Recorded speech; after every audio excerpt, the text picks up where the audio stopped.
Hello everyone, welcome to BEd study channel. आज हम बहुत ही इम्पोर्टेंट इज़म के बारे में बात करने जा रहे हैं, जो कि है नेचुरलिज्म। पहले हम जान लेते हैं नेचुरलिज्म क्या था, कौन इसके प्रतिपादक थे या प्रोपाउंडर थे। तो रूसो इसके प्रोपाउंडर थे, प्रतिपादक थे। नेचुरलिज्म क्या होता है कि जो मटेरियलिस्टिक चीज़ों की बात करता है, मटेरियलिज्म की बात करता है। ये ऐसी फिलॉसफी है जो वर्ल्ड को इम्पोर्टेंस देती है, यूनिवर्स को इम्पोर्टेंस देती है। ये गॉड को कुछ नहीं मानती है। वहीं अगर हम आइडियलिज्म की बात करें तो आइडियलिज्म में गॉड को इम्पोर्टेंस दी गई है, ट्रुथ, ब्यूटी, गुडनेस को इम्पोर्टेंस दी गई है, स्पिरिचुअल होने को इम्पोर्टेंस दी गई है। लेकिन नेचुरलिज्म क्या कहता है कि मटेरियलिस्टिक चीज़ें इम्पोर्टेंट हैं, जो कि ब्रह्मांड में, जो कि वर्ल्ड में है। हमारा माइंड भी जो है वो एक मैटर का बना हुआ है। इसलिए हमें मटेरियलिस्टिक चीज़ों को, हमें मैटर्स को इम्पोर्टेंस देनी चाहिए, ना कि हमें गॉड को इम्पोर्टेंस देनी चाहिए। गॉड कुछ भी नहीं है। जो कुछ है वो नेचर है। नेचर ही सब कुछ है। नेचर के अलावा कुछ भी इस दुनिया में मायने नहीं रखता है।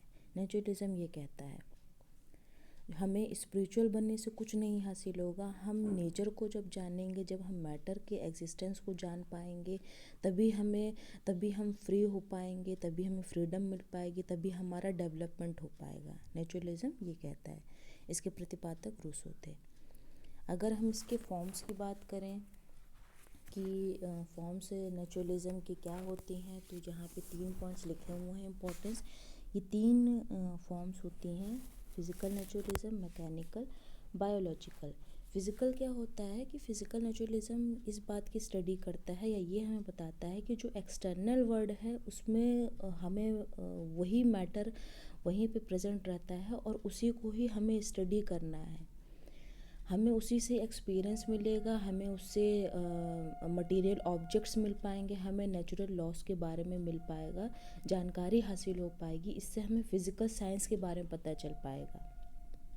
मैकेनिकल नेचुरलिज्म क्या कहता है कि ये जो यूनिवर्स है वो एक ह्यूज मशीन है, जिससे हम मैटर के बारे में, मोशन के बारे में, साइंस के बारे में, साइकोलॉजी के बारे में, बिहेवियरिज्म के बारे में जान सकते हैं, है ना। हम लर्निंग बाय डूइंग कर सकते हैं, करके सीख सकते हैं।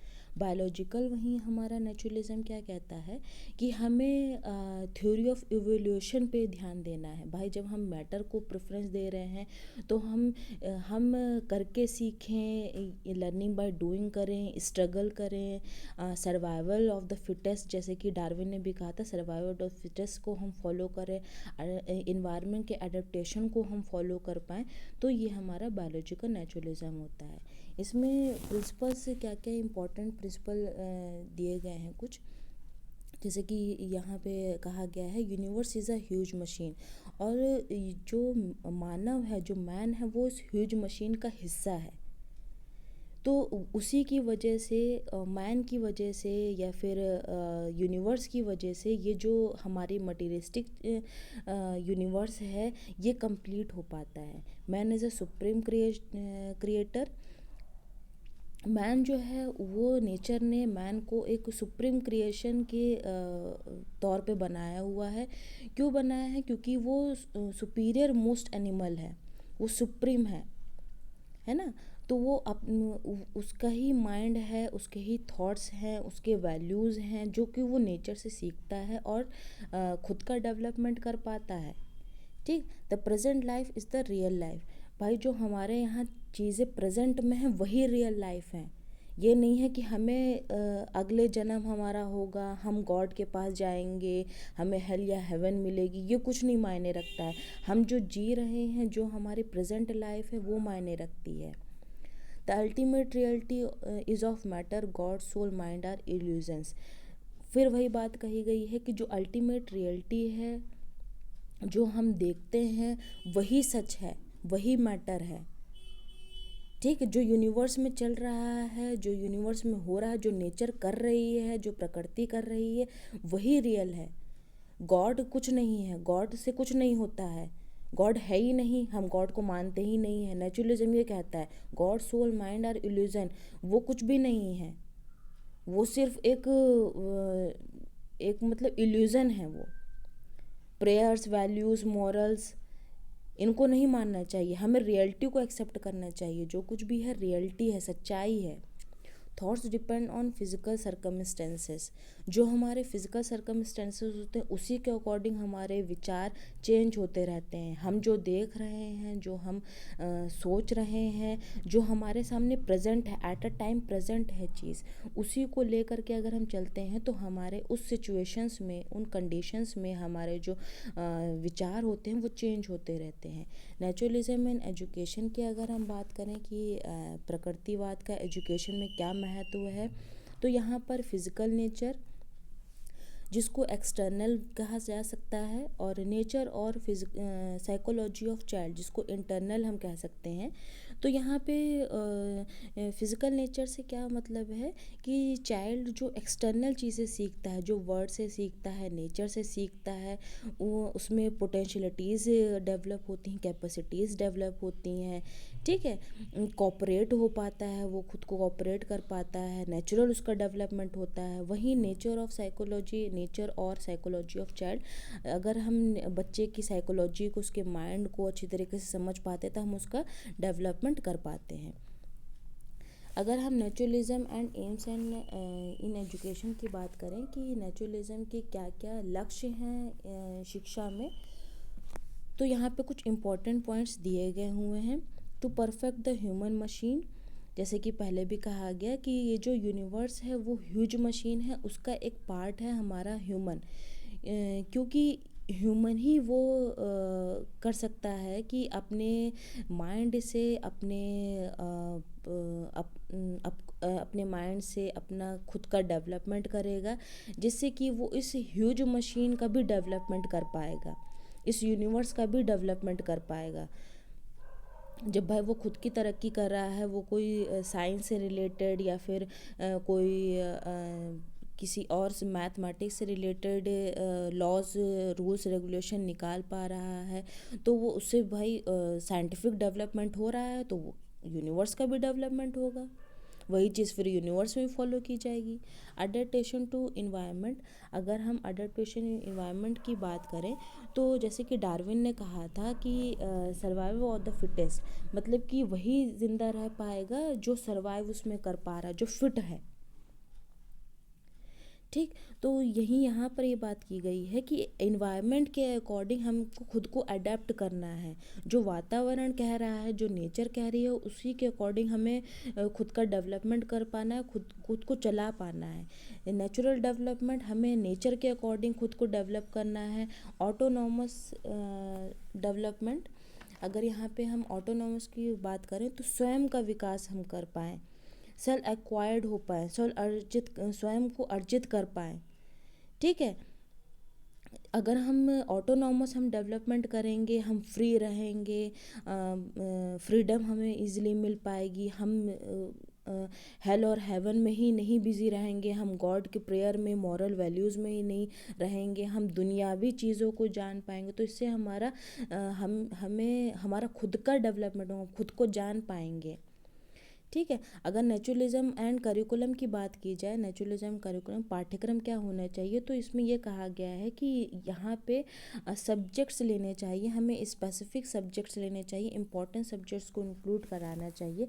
वहीं अगर हम आइडियलिज्म की बात करें तो आइडियलिज्म में ऐसा कुछ नहीं कहा है कि स्पेसिफिक करिकुलम या स्पेसिफिक पाठ्यक्रम को हमें लेना चाहिए।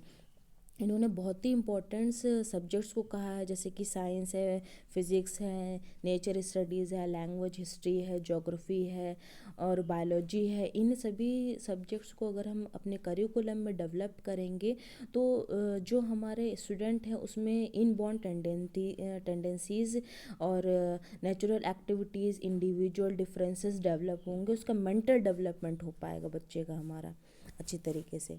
अगर हम यहाँ पे मेथड्स की बात करें तो यहाँ पे सबसे इम्पॉर्टेंट यहाँ पे नेचुरलिज्म को बताया गया किस तरीके से बच्चा सीखेगा। Learning by doing, learning by experience, अपने एक्सपीरियंस से सीखे, करके सीखे। लर्निंग बाय प्ले, खेलते खेलते सीखे। कोई रिस्ट्रिक्शन नहीं होना चाहिए कि ये सब्जेक्ट इतने टाइम का पढ़ाया जाना चाहिए, ये हम मैथ्स का इतने टाइम का सब्जेक्ट देते हैं, इंग्लिश का इतने टाइम का सब्जेक्ट देते हैं, नहीं, उसको खुद से सीखने के लिए मोटिवेट करना चाहिए, नेचर से सीखने के लिए मोटिवेट करना चाहिए। अपने एक्सपीरियंसेस, अपने अच्छे और बुरे एक्सपीरियंस से वो सीखे, खेल करके वो खेल कूद से सीखे। जैसे कि यहाँ पे मेथड भी बताए गए हैं कि कौन कौन से मेथड होने चाहिए। मॉन्टेसरी मेथड होना चाहिए, ऑब्जर्वेशन मेथड होना चाहिए, प्लेवे मेथड होना चाहिए, एक्सपेरिमेंटल मेथड होना चाहिए। तो इन सभी मेथड से इफ़ेक्टिव और पर्पसफुल लर्निंग वो कर सकेगा, सेल्फ लर्निंग इससे कर पाएगा बच्चा या चाइल्ड। नेचुरलिज्म एंड टीचर के बारे में क्या कहा गया है, तो यहाँ पे रूसो ने चाइल्ड को ज़्यादा इम्पोर्टेंस दी है। अगर हम कह सकें तो चाइल्ड सेंटर्ड इन्होंने एजुकेशन बताई है। इन्होंने टीचर सेंटर्ड नहीं कहा है, इन्होंने कहा है कि बच्चे को फ्री रखा जाए। बस टीचर एक पाथ दे दे, बच्चे को एक रास्ता दिखा दे, लेकिन उन पे बच्चों पर कोई अपना प्रेशराइज ना करे कि तुमको यही सब्जेक्ट पढ़ना है ना, तुमको इस टाइम के अकॉर्डिंग आना है, ऐसा नहीं होना चाहिए। उसको फ्रीली रहने दे, उसको फ्रीडम प्रोवाइड कराए और फ्रीली वो अपनी एजुकेशन ले पाए। यहाँ पे चाइल्ड को सेंटर्ड सुप्रीमेसी दी गई हुई है। चाइल्ड खुद से सीखे ताकि उसकी नेचुरल क्वालिटीज़ का डेवलपमेंट हो, उसके इंटरेस्ट का डेवलपमेंट हो, कैपेसिटीज़ का डेवलपमेंट हो पाए। अगर हम डिसिप्लिन की बात करें यहाँ पर, तो यहाँ पे डिसिप्लिन में कहा गया है कि चाइल्ड को पनिश नहीं किया जाए, खुद ही नेचर उसको पनिश करेगी उसके अच्छे और बुरे कर्मों की वजह से। यहाँ पे हम खुद से एज अ टीचर या फिर एज अ पेरेंट्स हम उसको पनिश ना करें। वो जो कुछ भी कर रहा है उसको करने दिया जाए, उसको फ्रीली चीज़ों को करने दिया जाए, ताकि वो खुद का सेल्फ रियलाइजेशन कर पाए, खुद का डेवलपमेंट कर पाए, खुद के बारे में जान पाए, है ना। तो यहाँ पे बच्चों को ये नहीं करना चाहिए कि एक डिसिप्लिन में रहना है, रिजिडिटी रहनी है, नहीं, उसको फ्री होकर के पढ़ने देना चाहिए ताकि उसका सेल्फ रियलाइजेशन हो, सेल्फ डिसिप्लिन हो पाए वो बच्चा। नेचुरलिज्म एंड स्कूल के बारे में कहा गया है कि फ्री होना चाहिए, फ्लेक्सिबल होना चाहिए, रिजिडिटी नहीं होनी चाहिए। फिर यहाँ पर है कि बच्चा खेल करके सीख रहा है तो उसे खेलने दिया जाना चाहिए, विदाउट एनी रिजिडिटी होनी चाहिए, फ्लेक्सिबल होना चाहिए।